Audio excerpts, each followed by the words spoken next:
Hey, this is Joe Gilder from HomeStudioCorner.com. Today we're talking a little bit more about getting it right at the source, specifically when it relates to performance. Now, we talked about a little bit in the last video, a psychology of working with musicians and how important that is.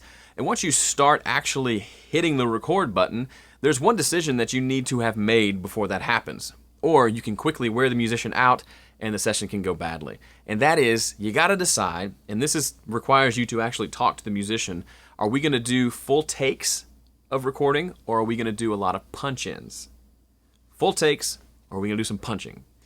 Now, everybody's different. I'm different. One day I wanna work one way, one day I wanna work the other way. Let me explain real quickly the two ways, and so you can at least have two options to offer them and figure out which one works well for that session.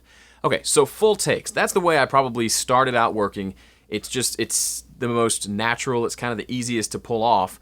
And generally with people who are nervous, I find that this way works a little bit better. If they're not super familiar with working in a studio, they're not really comfortable in a studio yet, then full takes is usually the way to go. And the way that works is you start recording from the beginning of the song, and they just perform all the way through. So let's take a vocalist, for example. You just start at the intro, they sing the entire song, you stop recording, and then you record a new take. So you can put that on a new playlist, on a new track. How you want to do that is up to you, not the point of this video. But you go and you do another take. So maybe you do 2, 3, 4, maybe 5 takes. At that point, they've sung the song a total of 3 to 5 times. They're probably starting to get tired in their voice. So at that point, you got to hope that you got everything you need in those takes. And later on, you can go back and you can comp together the first verse from take 2, the chorus from take 3, the second verse from take 4, and you put all those together and you have one solid take that you have. Okay? That's a great way to work, and it works really well, especially if they're a little uncomfortable.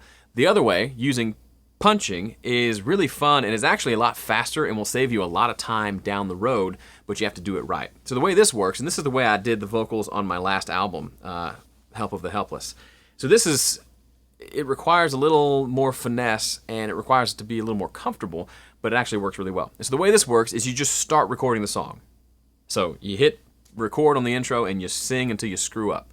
And then you say stop, you rewind to a stopping point, you hit record, and then you hit play, and then you punch in wherever you messed up and keep moving forward. So it's kind of a stop and go type of recording. Now sometimes I can do a full take without messing up. That's great. Sometimes I go and I get to a point and say, that note wasn't great. Let me back up and start singing again. And this works really well if the musician's comfortable, can give a consistent performance, and you're not really worried about comping together a bunch of takes.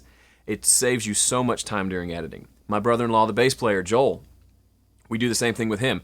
He'll play along until he misses a note, or he plays something that he's not super happy with and wants to do that again. We rewind, we punch him in, and we keep going. So in a matter of 10 minutes, we've gone through the whole song, and we've just stopped and started a couple of times until we have one great take, and I'm done. I don't have to edit, I don't have to go do comping, I don't have to do any of that stuff because we have a cool, finished take. I love working that way, but it requires a little extra work on the front end, and the musician has to be able to pull it off. So there's your two options. You need to have that discussion with the musician before you hit play. They may have a preference that you didn't know about, or maybe you'll teach them something they didn't know they could do. Either way, great conversation to have, and it's going to help you get a better performance out of your musicians.